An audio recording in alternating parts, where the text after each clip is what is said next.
www.congotopnews.com. Tout ça, la problème à Moutou déjà ça pourri. Comment pouvez-vous y croire?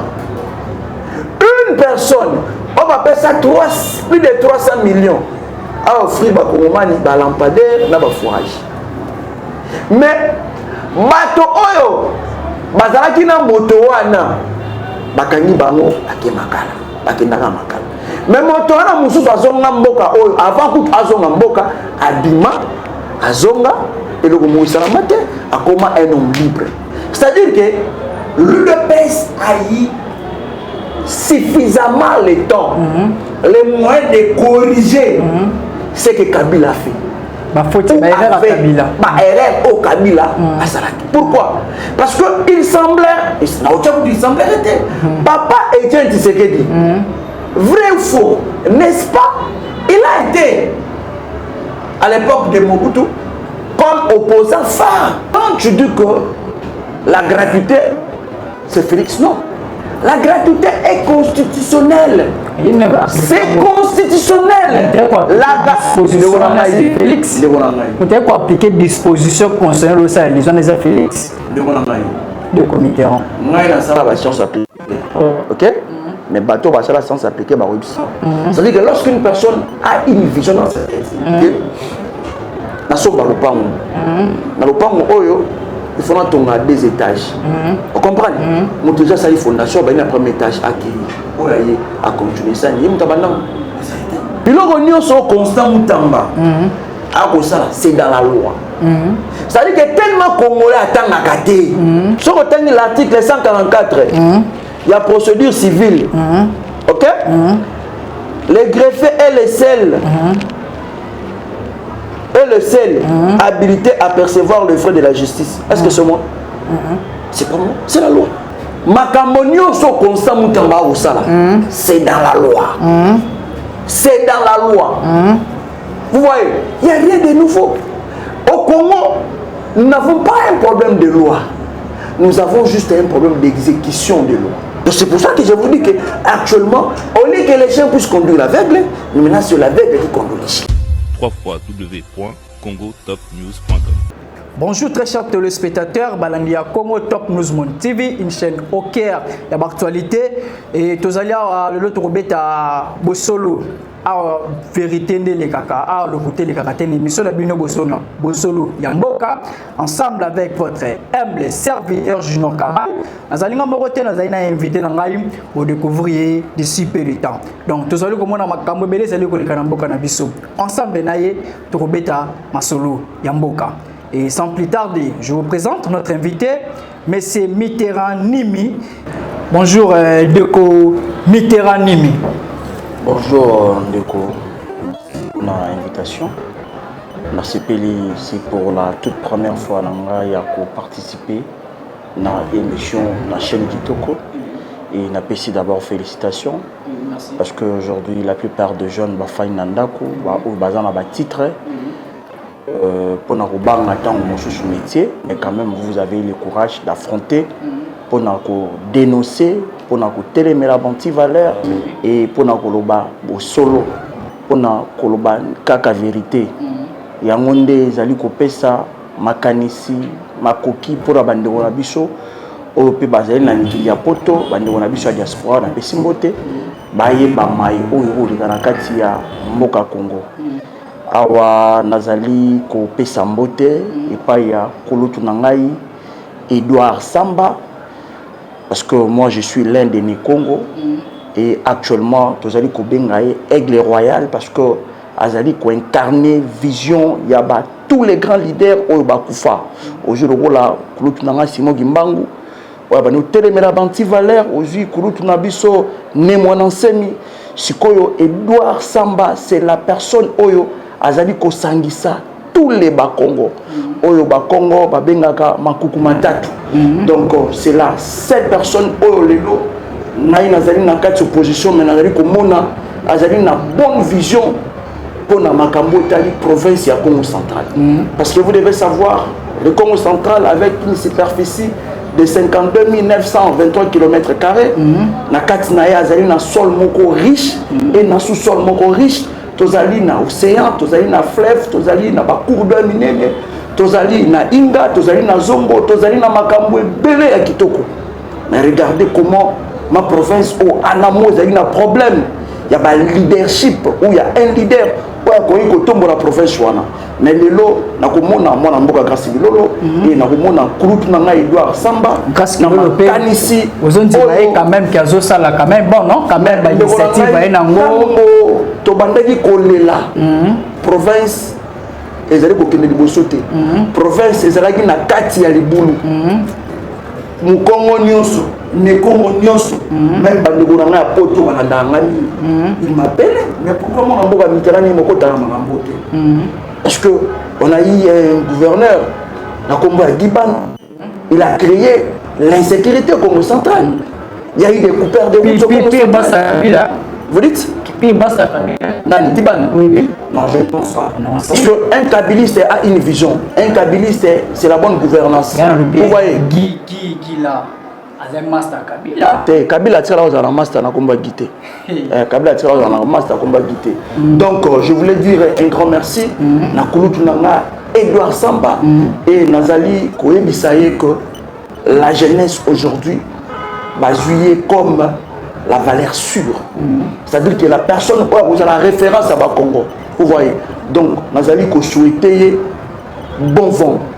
À penser plus pour l'association Beto Sekebanda, si je ne me trompe pas, comme il y a Asbel Naï, vraiment, ils allaient Asbel, ils allaient Sangisa, tous les Congo, ils allaient Kakape au Sangisa, Bane Congo, ils allaient au Sangisa, Bane Gonabiso, Moussou, ils allaient comprendre vision de Gonabiso. Donc, ils allaient bien sûr, Beto Sekebanda, Bazali Kotombo Anan Lukambo Etali Sekebanda, parce que vous devez savoir, Sekebanda, ils allaient na kati ya ba fleuve ezalaki bisika oyo mingi ya ba politiciens to mingi ya ba Congo to ya ba Congomais ensemble bazalaki lisusu ko penser na moté. Alors il y a une personne qui a une vision pour que province tomboma et c'est pour cela il a eu cette initiative ya ko tombola Sekebanda na ko sangisa tous les Congo na bande ko nyonso bazali pe na besoin ya ko soutenir Asbel. Donc bo tia pende ko grâce Lolo Maboko. Moi je suis une personne, lorsqu'il y a des bonnes actions, là où nous avons décrié, où il y a eu quelque chose qui n'allait pas, vous voyez, lorsqu'il y a une personne à côté de ce cas, vous devez lui propulser, vous devez lui donner de Makanici, vous voyez, des idées, il y a Kobongisa. Ce qui, grâce à Gustave Malamouté, nous allons continuer toujours à décrire. D'accord, grâce Bilolo, le gouverneur il y a Congo central et le comité pas BTCT na Pessi Bambo Tebela félicité de Edouard Samba. Edouard Samba, grand leader il y a Bané Congo. En tout cas, il existe des parenthèses, mais néanmoins parenthèses on ouvre on repose une question. Aujourd'hui, le comité Nimi, vous reconnaissez que non sous Kabila, Congo central est avancé.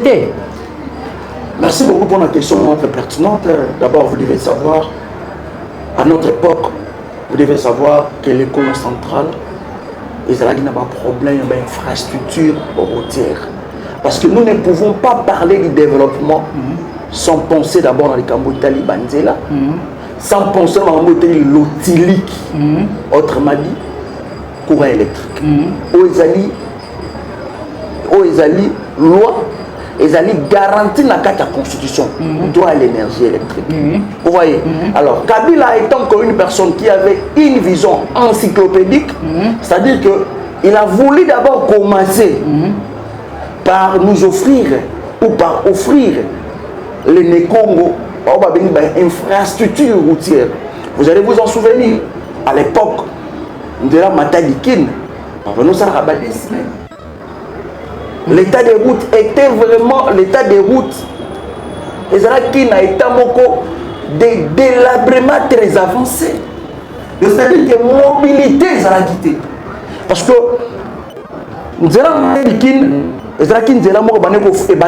faciliter d'abord la transaction. Vous voyez, non seulement la transaction, communication entre Kinshasa et Matane. C'est-à-dire qu'il y a une personne à cause de là. Abiloko naye ba vivre. Vous voyez? Azana besoin et outil matadi aya kote kango na kisasa. Vous voyez? Mais vu que les marchandises de beaucoup. Marchandises de beaucoup. Alors Kabila, une personne qui avait une vision, il a dit non. Il a fallu d'abord commencer. Il y a besoin d'abord connexion. Il y a des provinces. Relier un mot, afin qu'elles permettent une mobilité, échange commerciaux, et puis ça, et ça. Et vous allez s'en souvenir, Kabila nous a donné cette route. Qui chasse à Matadi. Et non seulement ça, Kabila nous a doté, Namakani, toujours, il y a une personne qui a une vision pour la bonne gouvernance. Qu'est-ce qu'il a fait? Il nous a doté pour un pozo. Mototoma mo Kabila. Soki banzela ba route kalakala banzela belé. Dans le résultat Kabila bala Congo central bénéficier na Kabila na corriger Congo central ou ils appellent à l'époque de Kabila il y a un problème. Mais toi tu comment na ndeko Edouard Samba si je m'abuse pas vidéo ko circuler ka ça qui descend na Congo central tout le monde qui ba câble transport ils ont bien ressemblé de comment parler de Congo Flavien si je m'abuse pas à ça qui descend na Congo central tout le monde ba câble tout le monde ba transport ba transporteur avec ba transformateur plutôt il y a courant et fanda déjà ba sont mais fanda très la ça na mais voilà c'était pas dans notre époque. Banda Batia Bleu qu'on a, ça fait 6 ans. C'est-à-dire c'était à l'époque de Félix Tshisekedi. Mon frère, lorsque Kabila a accédé au pouvoir, vous devez savoir, d'abord on avait un problème, il y avait l'énergie. C'est-à-dire qu'il y a courant électrique. À l'époque, il n'y avait que 2 turbines. Et Banda a fonctionné dans Inga pour produire courant. Mais Kabila, une personne Oyo, a l'ingramolité. Parce qu'on ne peut pas parler du développement de l'industrie. S'il te plaît, on ne peut pas parler de l'industrialisation sans énergie, sans courant. Vous voyez, c'est pour cela que Kabila a quitté, que Mobutu il a commencé, Bisika Oyo Yakutaki. Donc il a fait l'état d'île pour que nous soyons bandés. Parce qu'à l'époque, il y avait non seulement une crise politique, il y avait aussi une crise économique. Vous voyez, alors.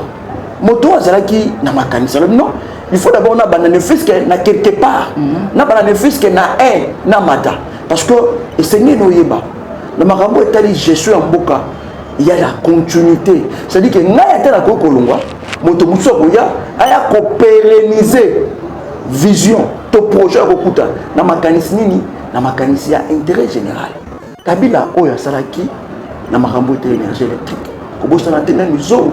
C'est grâce à Kabila, Zongo, qui ça il a ce sont des projets de Kabila. Donc cela veut dire que le POS, pour nous, pour la Congo, c'est déjà une grande chose. Vous voyez, Ndeko Félix Aye, et ce qu'il a tourné, a propulsé le secteur musical. Vous voyez, déjà, on a vision déjà grâce à Bilolo. Donc, vous avez reconnu déjà un effort.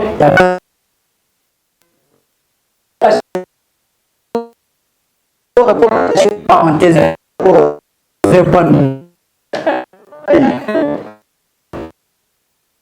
l'UDPS a berné beaucoup de Congolais et je voudrais aussi aider nos frères qui sont à l'étranger, même même ceux qui sont ici au Congo. Quand on dit l'opposition, l'opposition c'est pas brûler le pinet, kotumba pinet, kopapine, kobuka, biloko l'état non. C'est pas ça l'opposition. L'opposition d'abord c'est constitutionnel. L'opposition a pour rôle de proposer. Lorsqu'il y a des actions ou des bonnes actions, nous pouvons applaudir.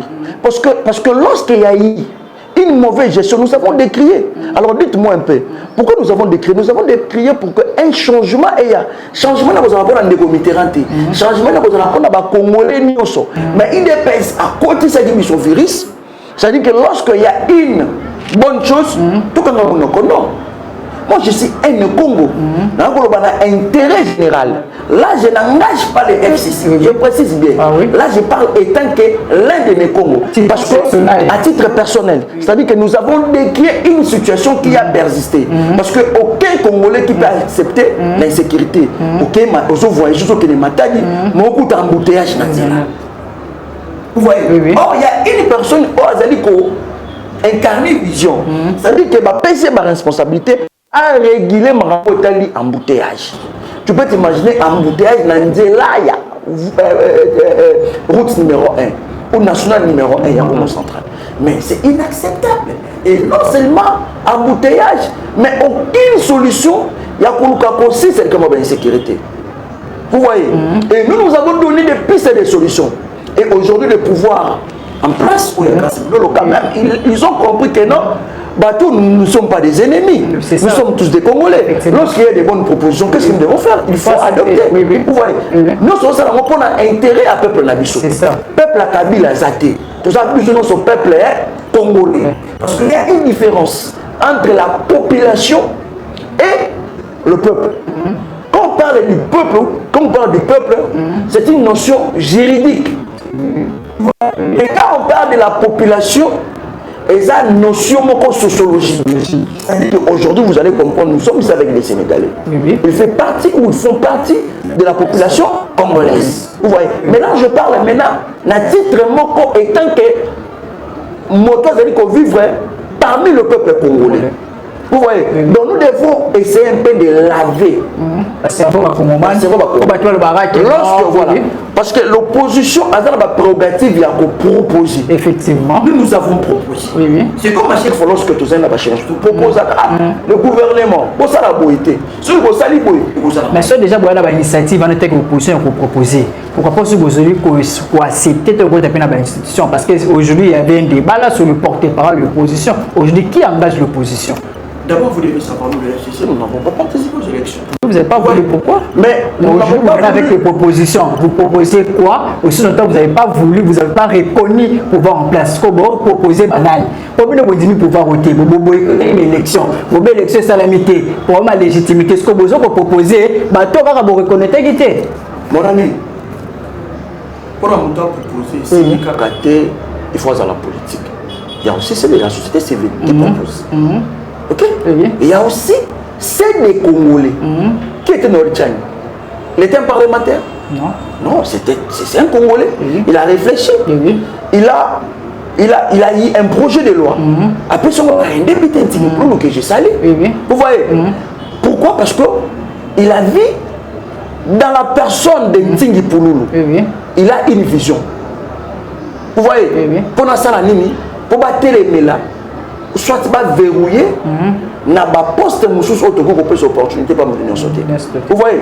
Donc les gens qui ont un intérêt égocentrique il y a mon côté malgré été vu une élection chaotique au niveau fait c'est que dit organisé ce qui veut dire c'est que dit l'élo comme président de la République pour nanga c'est grâce à Ntingi Pouloulou.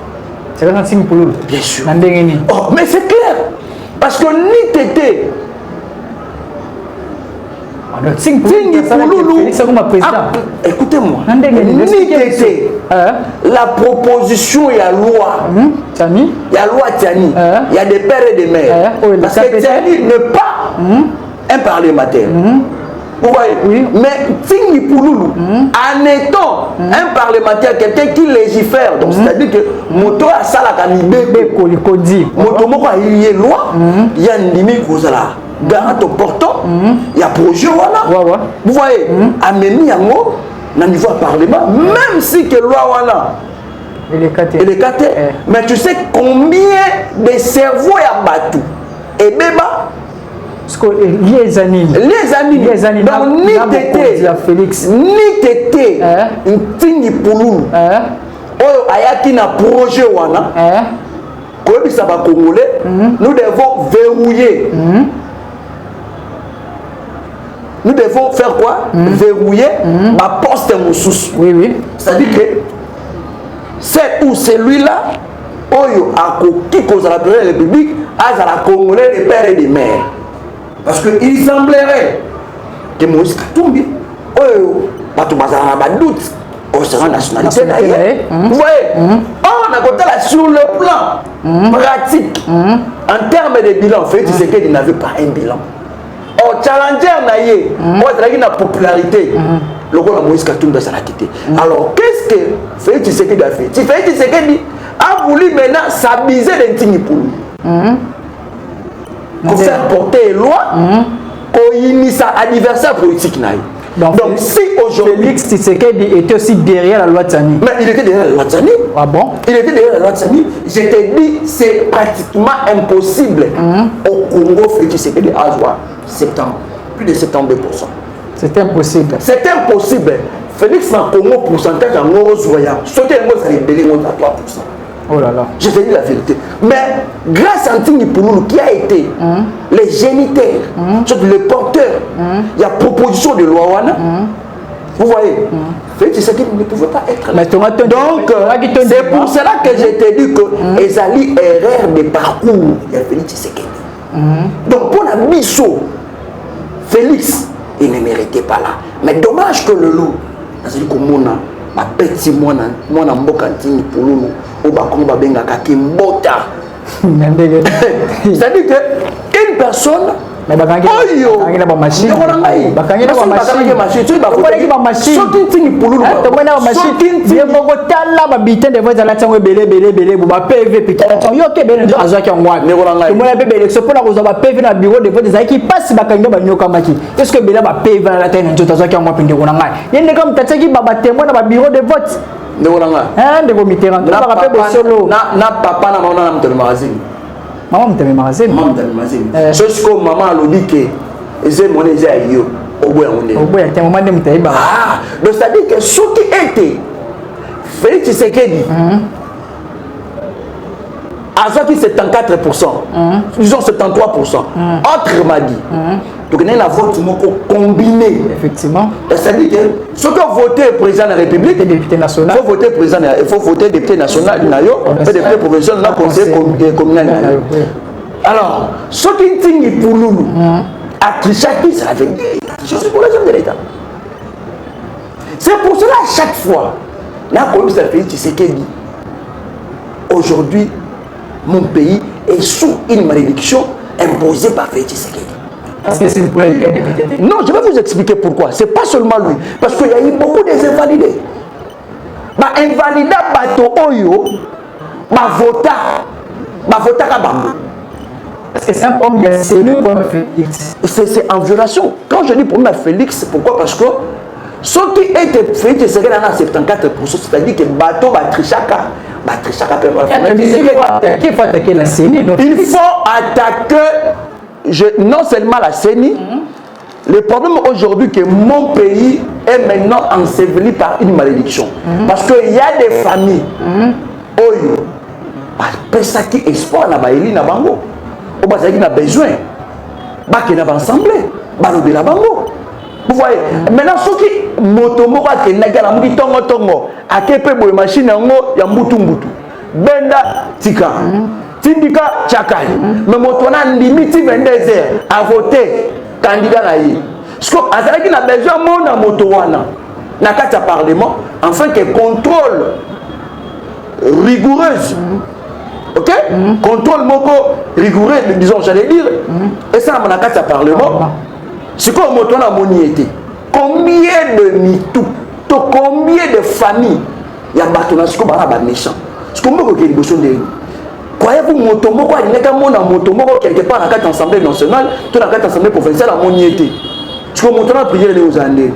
Donc conséquence il y a il y a quoi invalider bato oyo ba votaki bona ki motema mabe ya régime ya Chilombo na bato na ye. Yango lolo ozomona ke ba malédiction komona na mboka omona ka bona mingi na tongo boye oh mobondo kuna batomboki oh ka boye oh dollar et tombo mika ya pourquoi? Parce que lorsqu'on vous dit que les élections et sarangaki na lolenge moka bakabuté to bandela makambu ne voulait pas bon ni ko santé c'est pour ça que vous avez vu aujourd'hui dans la société la rébellion Tous on a deux soirs.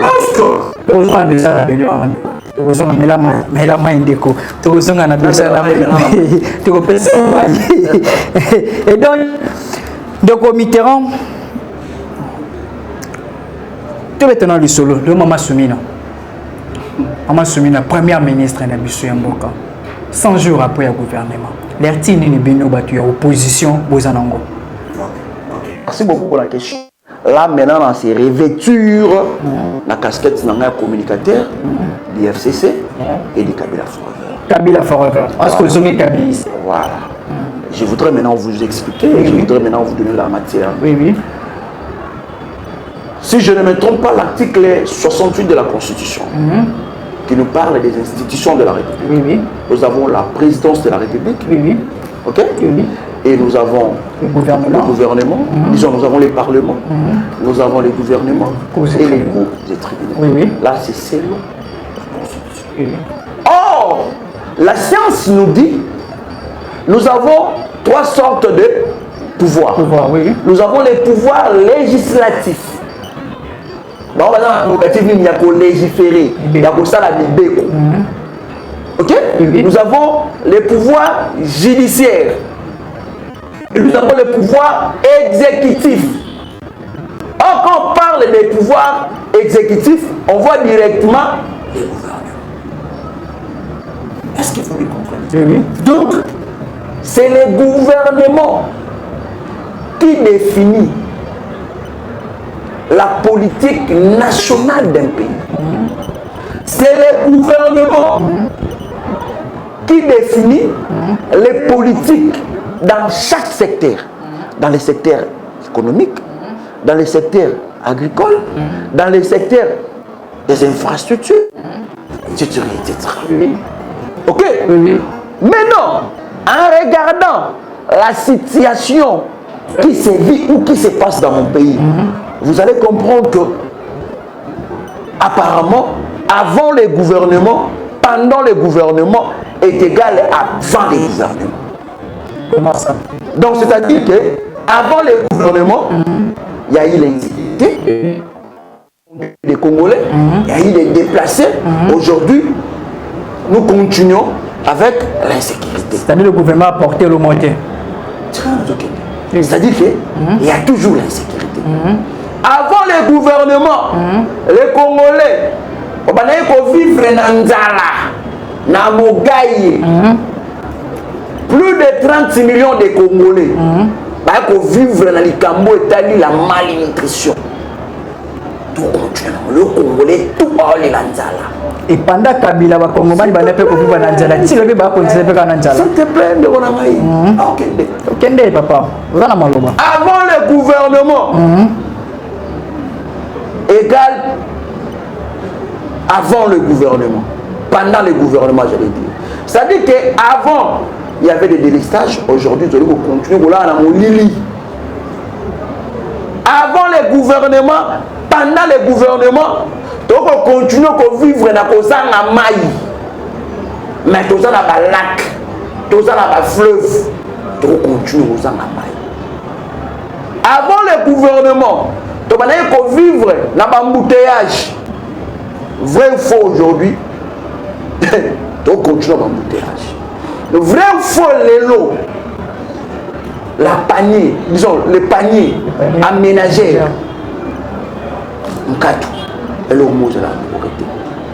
avant les gouvernements, pendant les gouvernements, fonctionnaires, ils ont la salaire. Donc, cela veut dire que rien du tout. Et l'eau comme vous changez. C'est pour ça que je vous ai dit en amont, c'est les gouvernements des tchakaba politiques. Tchakaba politique, on a pourquoi? Pourquoi? Parce que dans une société, il y a la population, il y a les individus. Donc cela veut dire que les politiques gèrent les individus. Parce qu'on ne peut pas définir la politique. Dans ma boîte d'insécurité, nous devons faire ceci pour nous. Si c'est le cas d'insécurité, aucune solution. Aucune. Chaque jour, le Congolais meurt. Chaque jour, il est déplacé. Quelle est la vision politique mise en place afin d'éradiquer ces fléaux de l'insécurité? Quelle est cette vision politique mise en place permettre à cette population d'être sécurisée. Parce que si vous lisez la Constitution, on vous dira que la vie humaine est sacrée. On a donné à l'obligation non seulement de sécuriser les Congolais, aussi de protéger leurs biens. Mais aujourd'hui, dites-moi un peu, à Gombe, à proximité, il y a l'inspection générale de la police, il y a les colonnas. Que font les pouvoirs politiques? Que font les pouvoirs politiques? Autrement dit, que font les dirigeants? Oyo soi-disant, bapesa ki bango pouvoir, bapesa ki bango opportunité, il y a aussi pas soi-disant, parce que quand même dirigeant, pour pas dire que non soi-disant, mais parce que quand même dirigeant. Vous allez peut vous reconnaître. Moi, si Oyo abota kate, bazaka comme musu ba opesalité. Orbenia, femme infertile.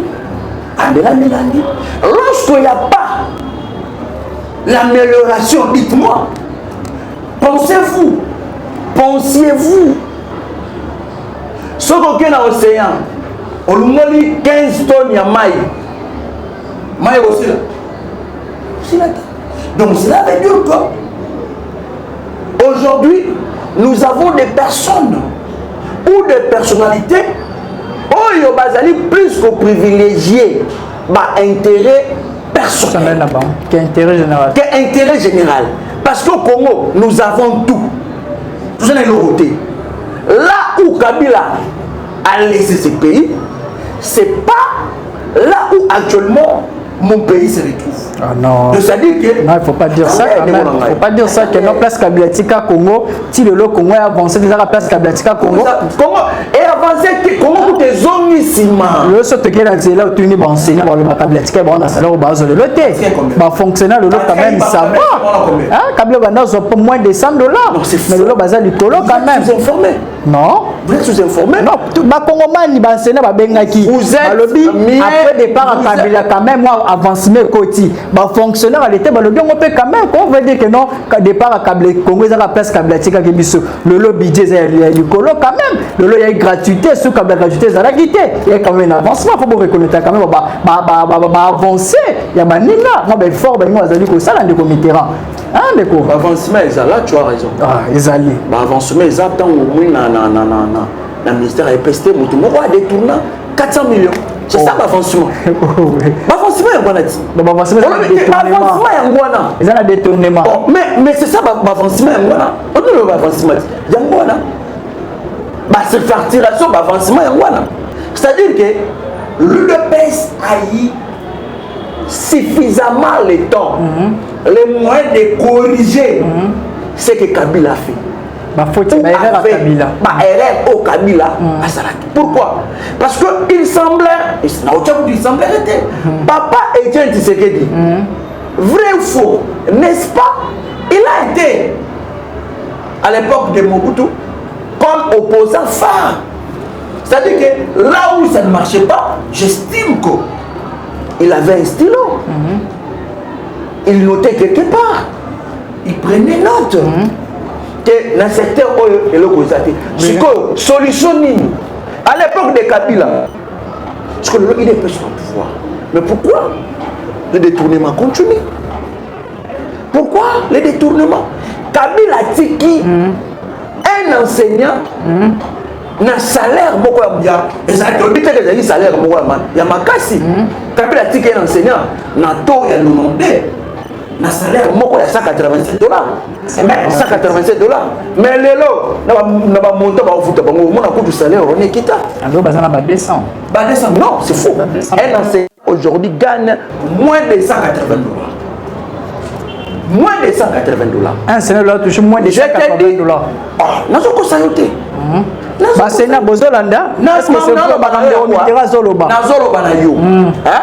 Les enseignants aujourd'hui, ils gagnent moins qu'à l'époque de Kabila. Ils gagnent moins. C'est-à-dire que les gens moto oyo n'importe à Kabila, vous avez 400 000. Là, tu as combien? Ok. ok. Oui, oui. Le reste, multiplier mon caca.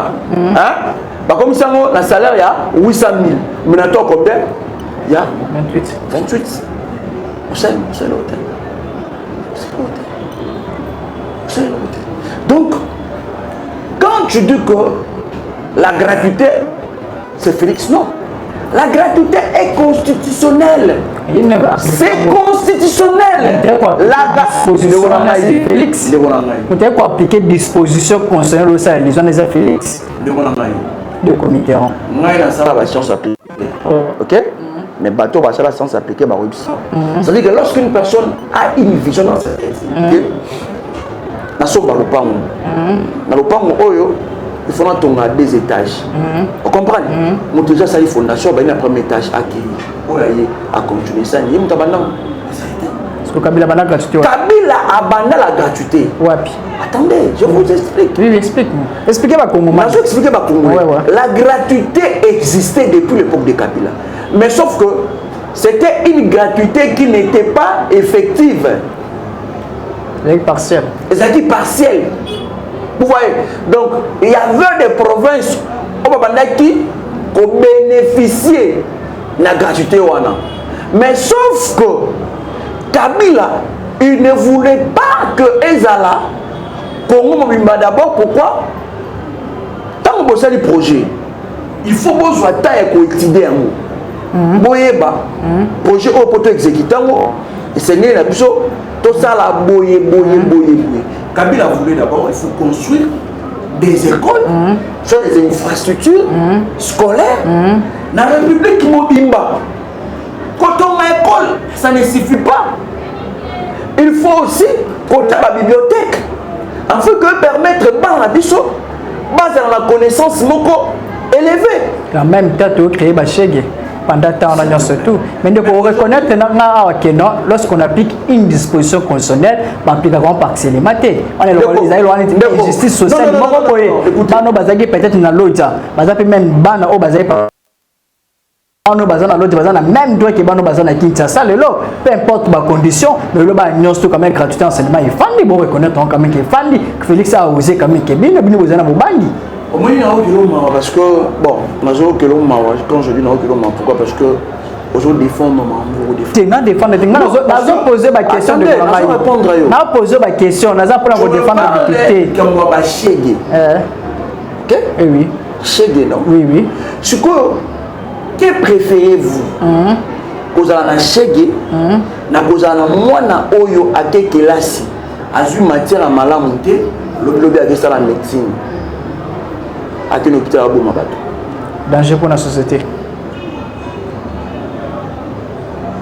Le problème n'est pas là. Mais est-ce que cette gratuité est une de qualité? Est-ce que nos enfants sont bien enseignés? Est-ce que vous allez assimiler correctement matière? Est-ce que vous allez faire dans la condition? Dans le bloc, on a samba. Moi la fin na likolo ya brique ya rouge mou le bête ya juma ko la matisi likolo ya brique mususu au mon école ba tangisa mais quand tu regardes école oyo ils ont la capacité to enseignant ils ont la capacité d'enseigner 30-35 élèves matière ils ont la possibilité de pénétrer le cerveau mais les enseignants a comme une salle inondée, il y a plus de 140 élèves. Voyez-vous, enseignants dans la suivi, n'est-ce pas que vous allez pour préparer bombe ou retardement et qu'on est quand même Satan d'eux, n'est-ce pas? Si vous voulez détruire la jeunesse, vous tirez la bisoba hérésie à vous. Moi, je ne suis pas contre la gratuité, mais est-ce que cette gratuité est-elle, disons, de qualité? Donc, c'est dire bien mes qualités, nous autres qualité. N'est-ce pas que même après ma gratuité, comment on détourne? Il y a même des enseignants. On est au bazar à la province, on a touché à la côté. Et ils ne touchent pas. En fait, nous devons éviter le populisme. Il y en aura populisme. Donc, il faut tout éviter un mot. Il y a des gens qui sont des confusionnistes, mais en genre démagogique. lui il pense que après si batu mai mais or mai on est allé mai salité mai wana aujourd'hui on va déverser la matière fécale parce que ah toi mais la mai mais or mai wana ezali ko bebi ça ba organe ezali ko bebi ça ba vie à bateau croyez-vous au salam salam qui top au sur la population ce sont des questions. D'accord, d'accord. Donc 100 jours ils ont noté. Na ko bisa yo 100 jours. Ouais ouais. Et je crois bientôt je crois. J'estime ce qui est au pays dans chaque ministère. Au monde n'a rien à marcher. Parce que n'importe d'abord gouvernement c'est un gouvernement des losers. Oh comment ça? Des perdants. Comment ça? Ce sont déjà en amont qui ont déjà échoué. Mais ça n'a pas tout quand même besoin de se faire démarquer. Bateau va se faire démarquer. Autant que quand même non? Parce que là se faire démarquer le gouvernement soumis non? Hein? Azaï penabinoti. Azaï nabino constant mutam. À se faire démarquer le justice ça va. Éviter du populisme. Mais j'ai dit madame chef d'État azo féliciter ba Congolais nous sommes soutenir Constant Mutamba. Amazaki nabinoti. De là comme mutumabe hein? Oui. Et là on est Constant Mutamba déjà sali à malam. Mais tout le monde a quand même 4 propositions dans la loi pour revoir l'appareil judiciaire, les magistrats, tout ça, le loi de décision, arrêter mon réseau, il y a ma casse, le loi, freiner surtout, il y a des magistrats, il y a des greffiers, il y a des alliés, maintenant, balkanisés, c'est-à-dire qu'il y a des banques. Bon, vous allez quand même, l'initiative, il y a bien, non? Et ça, faute, parce que même la Bible nous dit, le peuple périt. Par faute de connaissances. Par faute de connaissances. Pourquoi j'ai dit ça? Parce que Bilogonion sont constant Moutamba. C'est dans la loi. C'est-à-dire que tellement Congolais attendent la gâté. C'est ça. Non, Kende. Si on retient l'article 144, il y a procédure civile. Ok? Les greffés et les selles. Et le seul habilité à percevoir le frais de la justice. Est-ce que c'est moi? C'est pas moi, c'est la loi. Les frais de justice, c'est la loi qui institue. Vous pouvez encore lire le code du procédure pénale à son article 32, en résumé. Est-ce que le cabinet du ministre avait certainement lu sa circulaire qui devrait administrativement être interné au niveau de ces services. Les cours et tribunaux et les conseils ne sont pas des organes du ministre pour arriver à faire une circulaire administrative. Cela veut dire quoi? Makamonio so constant Moutamba au sala. C'est dans la loi. C'est dans la loi. Vous voyez, il n'y a rien de nouveau. Au Congo, nous n'avons pas un problème de loi. Nous avons juste un problème d'exécution de loi. Au bout des Gérard, comme ça, des Gérard. Nous, on a un souci à normalement. Quittance pour permettre bango de refoutre na banque. Est-ce que c'est moi qui ai inventé? Mais c'est la loi. Ce n'est pas moi. Ce n'est pas au ministre de la Justice. Donc c'est pour ça que je vous dis qu'actuellement, au lieu que les chiens puissent conduire l'aveugle, maintenant c'est l'aveugle qui conduit les chiens. Comment ça expliquer mais quand même, ça va disposition autant que les gens n'ont appliqué. Ce qu'on doit connaître, ce qu'on peut appliquer, on va faire ça. Ok, on va appliquer. Oui, oui. À hauteur que le dernièrement, il y a son nom. Est-ce que les gens tout ça correct, tout ça honnête devant cette population qui nous suit? Est-ce que mes Irouana les appliqués? Et les autres subissent la difficulté parce que l'animateur il y a la parole. Il y toujours continuer pour ça tu besoin parce que au final la passé papa tokobanga nani na mboka oyo parce que surtout tokobanga mututé c'est la justice qui élève une nation. Ah oui lorsque on doit ba délit mais la justice ça musala nango la justice ça musala nae mais dites-moi lorsque il y a un problème déjà le leadership. Dites-moi. Nassé. Donc, Congo souffre d'un point de leadership. C'est ça. On décide bolo bilango makasi bolo bilango makasi. Pourquoi? Parce que on dit pas filmer. Na poser question. Aux alliés là ba congolais. Na poser na Congo et ça première. Le comité na poser question. Le comité les spectateurs na biso ba comprendre pour échapper na poser question parce que le but que non ceux qui les collègues ya kobeba. Les collègues décident on les a été ba oya c'est ba osali ba zo souffrir. On a posé aux questions. Donc le leadership. Oui. Na poser aux questions.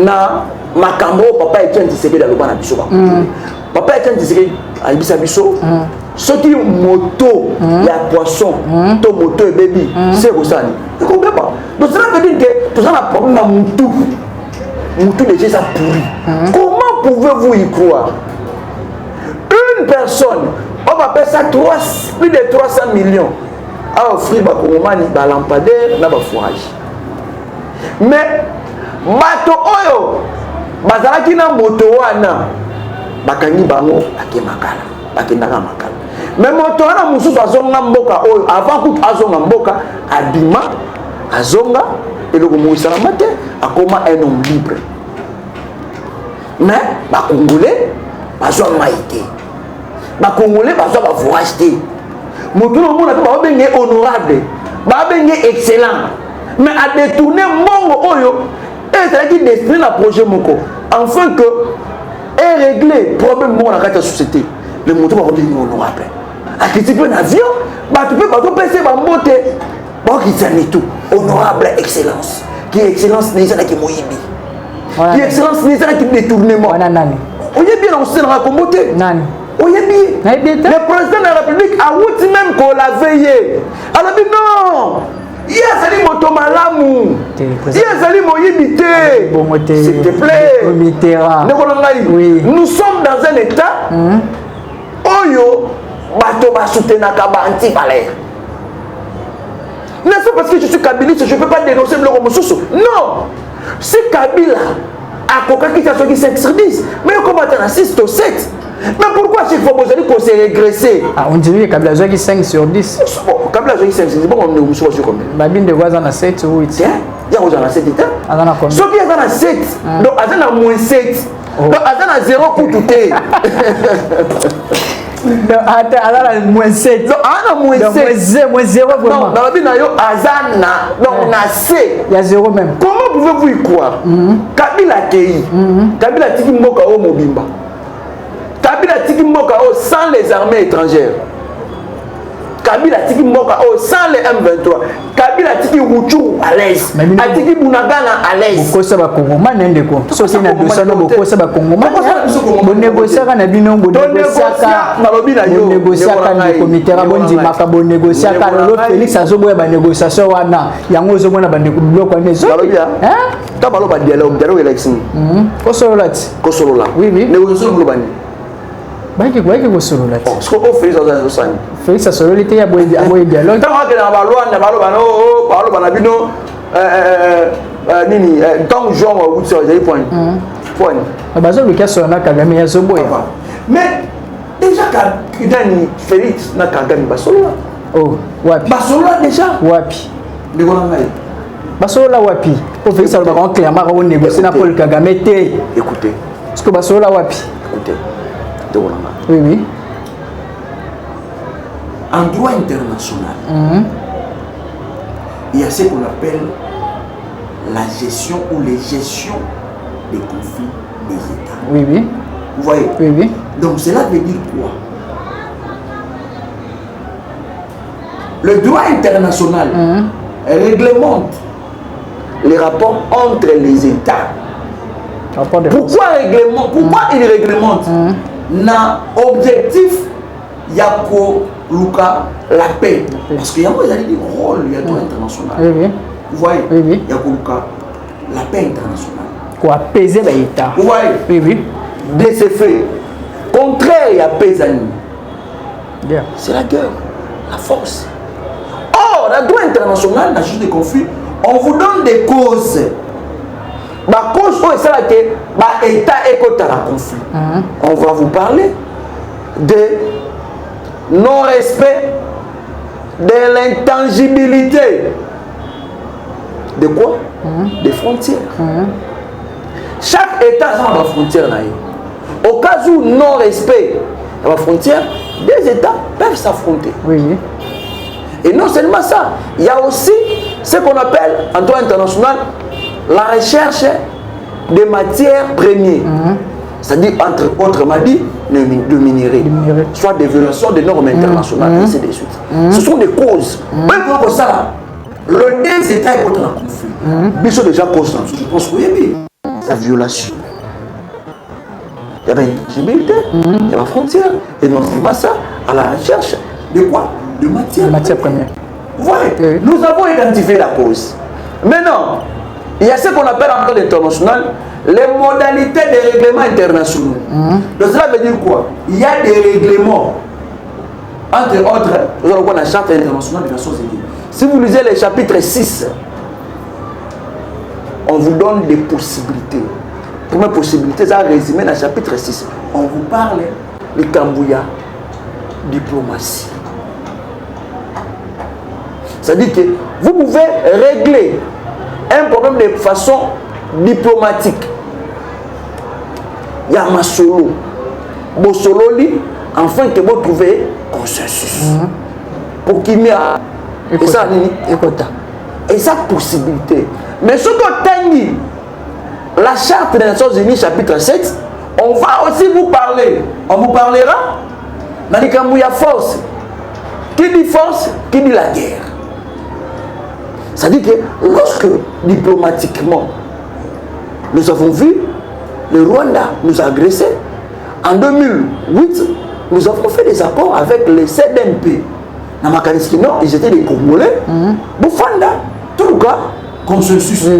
Mais lorsque nous avons vu que ces gens, qui n'ont pas idée machiavélique, le M23, soutenu par l'IDPS. Oh, M23 soutenu par l'IDPS.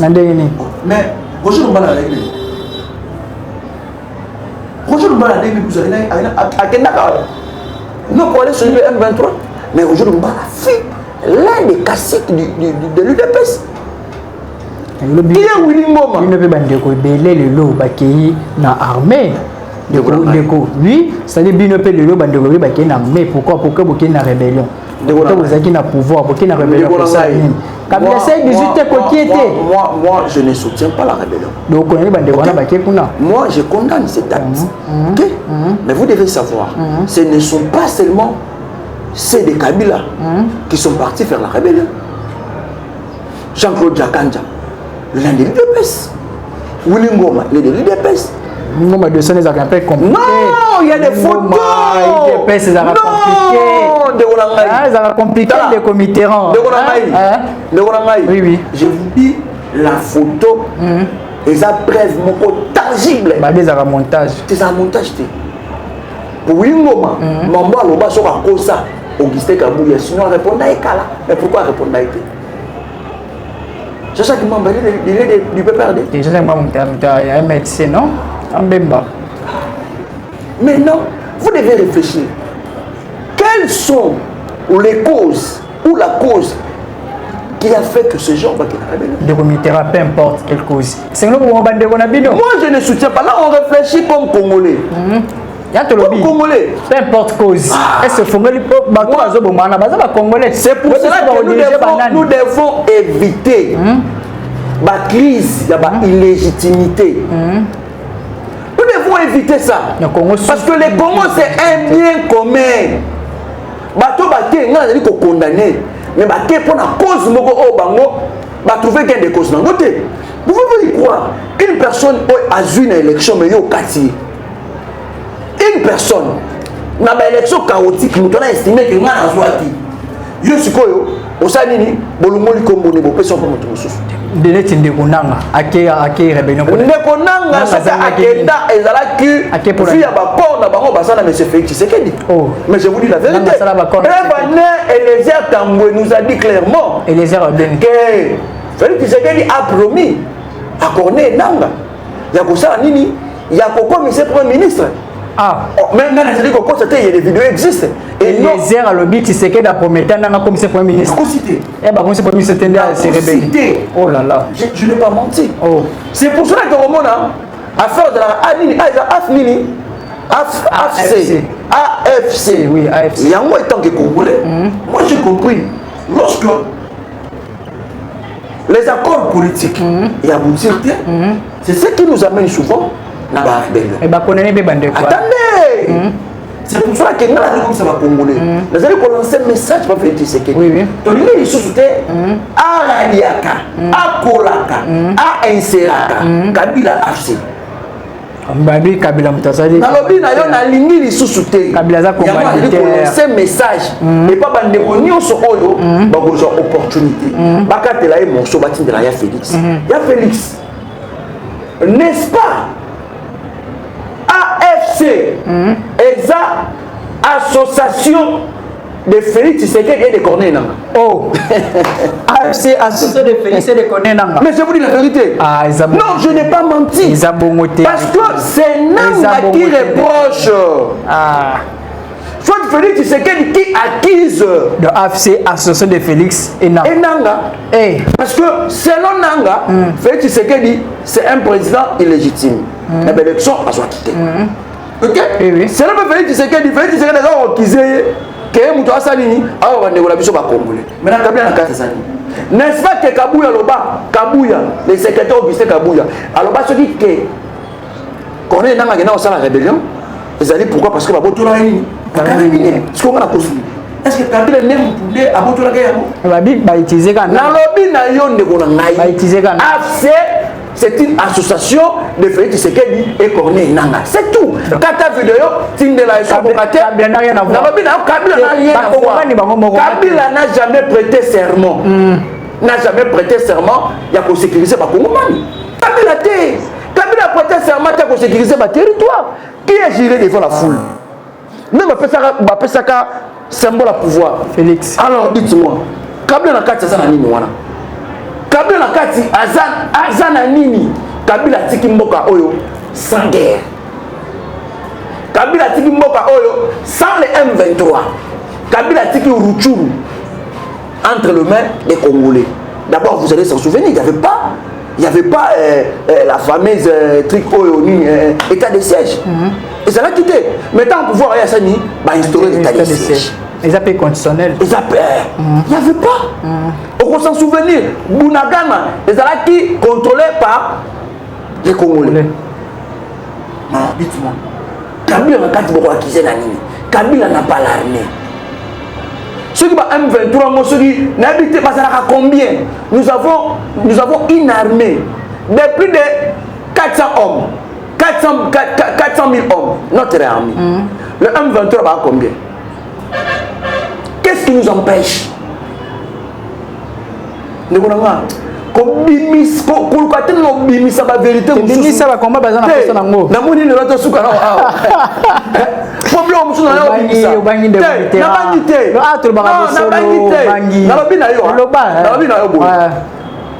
ne peut pas demander à son fils d'aller à l'école, faire de bons résultats, lorsque le papa n'est pas à mesure de mettre des moyens colossaux pour son enfant, pour son fils. On ne peut pas espérer avoir les bonnes conditions. On ne peut pas. Là, je parle en tant que Congolais. Et là, je stimule directement le président de la République. Le président de la République, M. Félix Antoine Tshilombo, il est temps de se réveiller. Il est temps. Les Congos nous appartiennent. Les Congos est pour les Congolais. S'il vous plaît, on ne peut pas gagner la guerre. Na kotika ba militaire na ba condition moko incroyable. Comment se fait-il un militaire a coquille Koboma supérieur na pourquoi? Parce qu'il a fait 6 ans à son salaire. C'est militaire. A vivre comment? Il a une famille. Il a des enfants. Oyo esengeli à nourrir. Esengeli atangisa bana wana. Esengeli alesa bango. Balata, bana na santé madame. Croyez-vous réellement que que mon soldat wana to militaire wana on s'est dit ko lala na boule ya fufu na likaya bozanga soupe akobunda. Vous allez s'en souvenir. C'est ce qui a fait même à l'époque de Mobutu, le militaire va fondre la porte. Yakotika, la rébellion de Mouzé Bassanini va avancer. Donc c'est-à-dire quoi? Le président de la République, ceux qui ont coloqué la maille, Alanda Bato, le problème du Congo, la solution ne viendra ni de l'Ouest ni de l'Est. Les problèmes du Congo, nos problèmes doivent être traités en interne. C'est-à-dire, non seulement faire appel à tous les politiques de s'asseoir, non pour le partage du pouvoir. C'est-à-dire que lorsque dans un village, il y a une ça ne va pas, le chef du village fait quoi? Nous sommes des Bantous. Un Bantou se met toujours autour d'une table, réfléchir. Là, je parle tant que Congolais. Après, nous sommes comme l'engagement, quoi. Bato Kabila, bato Yalamuka, tu as même fait nous voir la Muka, nous sommes comme ça un dialogue, beaucoup qui pire. Dialogue, exact, on a bien peut-être comprendre. Dialogue, on a dit que c'est pour partager le pouvoir. Il y a aussi ma politique, basanga, nous le FCC, ceux qui ont fait un dialogue, ils ont pour le peuple congolais à vivre en paix. C'est-à-dire que tout traiter va vrai problème de gagner dans la société. C'est-à-dire que comme insécurité, que devons-nous faire pour mettre fin à l'insécurité? Nous sommes des intellectuels. Un intellectuel n'est pas une personne qui a des diplômes épelés. Non. Un intellectuel, c'est quelqu'un qui est en mesure de trouver des solutions dans la société. Maintenant, dites-nous, êtes-nous des intellectuels ou nous sommes des cafards? Parce que nous sommes incapables de trouver ou de pallier dans le problème qu'on gagne dans la société. Êtes-nous conscients de la situation de l'Est de notre pays? Êtes-nous conscients de la situation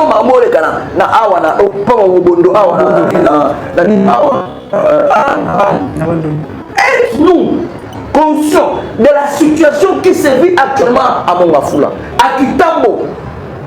Il y a une insécurité grandissante. Mais nous avons un commandant de la ville. Donc je vous dis, comment côté la banda? Ce qui est le bambi, on m'a appelé. Je côté la banda.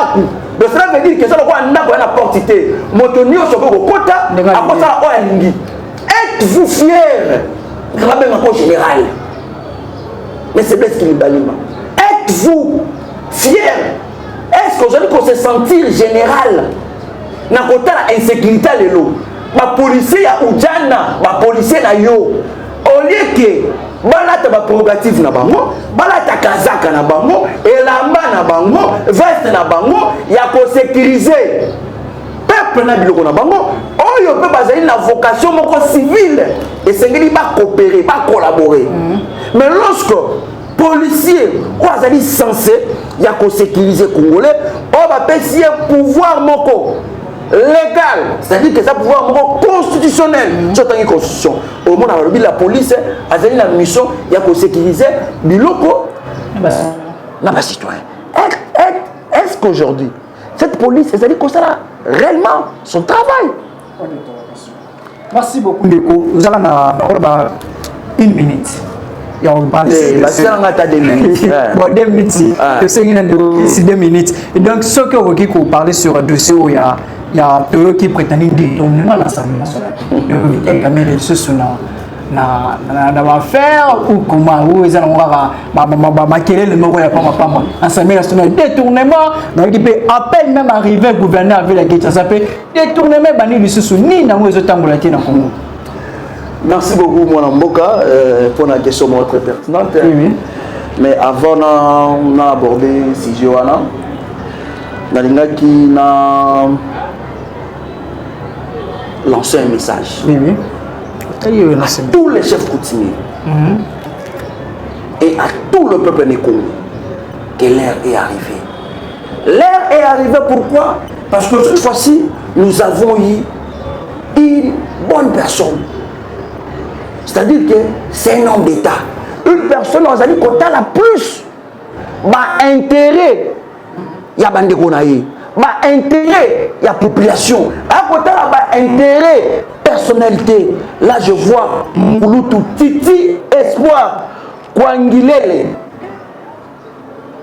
ok Titi Espoir donc c'est-à-dire que une personne qui a une vision c'est un entrepreneur Azali n'a toujours dans ma ici il y a Kosunga ba Congolais c'est-à-dire que il a quand même le peu de moyens Azali Kosunga Yangoana et tant que Azali l'un des notables il y a passer dans votre chaîne parce que actuellement ton émission est largement suivie. Vous voyez, de ne pas parler de ce monsieur qui s'appelle Titi Espoir Kwangilele.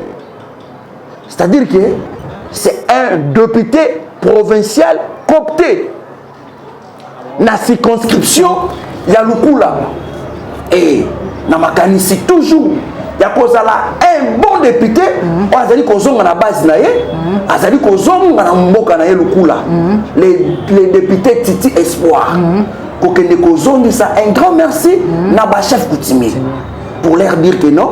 Merci pour la confiance au Bossarakingaï, pour remettre nous de manière symbolique.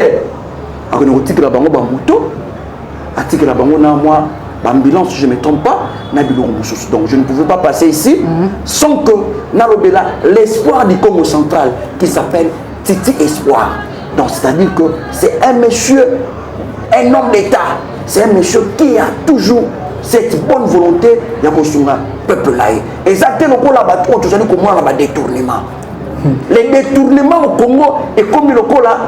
Pain quotidien. Tu comment vivre un détournement? C'est-à-dire que on a la mugueur qui n'a pas ça détournement. Donc il y a comme le cola na concours il y a pas détournement. Et comme le cola on ne va pas faire la vente aux enchères non. Le moment où on dit cette fois on a détourné 1 million. On dit 1 million yo un bololé yo imbécile maman. Moi on a bête à 300 millions. Yo 300 millions là ça. On a bête à 57 millions. Donc c'est comme ça. Donc moi maintenant là, étant que politique, je réfléchis pour mon pays. Est-ce qu'on peut construire un pays qui a tant de problèmes dans le détournement? Non. Est-ce qu'on vous a légué le pouvoir pour tuer ton peuple ou pour écraser ton peuple qui vit dans des conditions de précarité, qui vit dans des conditions indécentes? Il y a un intérêt personnel. Donc pouvoir au you. Bango Bayaka pour un détournement. C'est pour cela que j'ai toujours dit, les détournements, c'est la vision du chef de l'État. Ah. Oh, mais nous avons constaté. Détournement visant le chef de l'État. Mais n'est-ce pas tout le chef de l'État? Azo défendre moto o ba pesa qui est mon solo. Nalobi na yo, les détournements, c'est la vision du chef de l'État.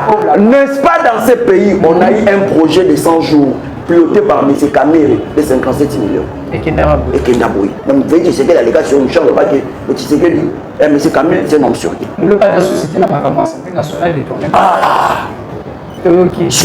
Toko Sani. C'est pour cela. J'ai toujours dit, peuple Congo, il est temps de se réveiller. Il est temps. Pourquoi? Parce qu'on ne peut pas accepter un enfant qui accepte d'aider sa famille ou ses parents. C'est-à-dire que maman, Nandimi a na boutique. Maman Ndimi, ah, banda oteka. Mais si comme au lieu qu'on oteka, na bénéfice, et son on a fait. Ah, bénéfice au monaté. Donc cela veut dire que le pouvoir de Tchilengelou, l'Union sacrée, j'ai compris que c'est un berceau des nids, des voleurs. C'est pour cela que je donne merci. Je remercie Papa Tshisekedi. Pourquoi? Parce que son parti politique nous a produit que des voleurs. Vous considérez?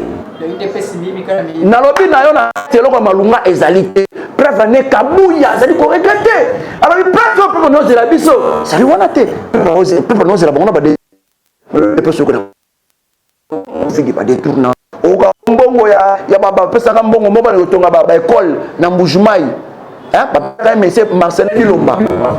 Oui, 12 millions. Bon, mais Kenda, un projet à RAM, initié par les régimes en place. Vous voyez, Batuna Nicolas Kassal dit bon, on est content. Je veux bien un mot, il n'est pas. Bon, il n'est pas. Non, réclamer tellement de choses pour faire kala, na ça ma belle ah moi les qui to lia que le côté, to me la maïté, pas pas na ba. Comment vous savez sauter? Comme ça, Mbanga Franco-Fati karaté awa. Plus de 324 millions. Et image à bien, pourquoi? Parce que les lombos barangaï, il faut reconnaître une échité internationale que la RDC est parmi les pays où les autorités sont le plus corrompus. Et le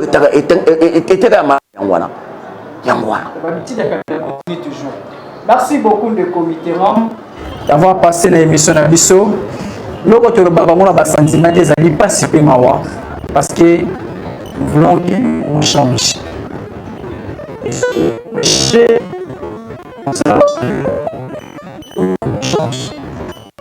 Continuer à partager l'émission à Bisso. Nous sommes bel et bien là juste pour servir la nation. Rien d'autre. Que la paix, que nos esprits, que le Seigneur nous guide.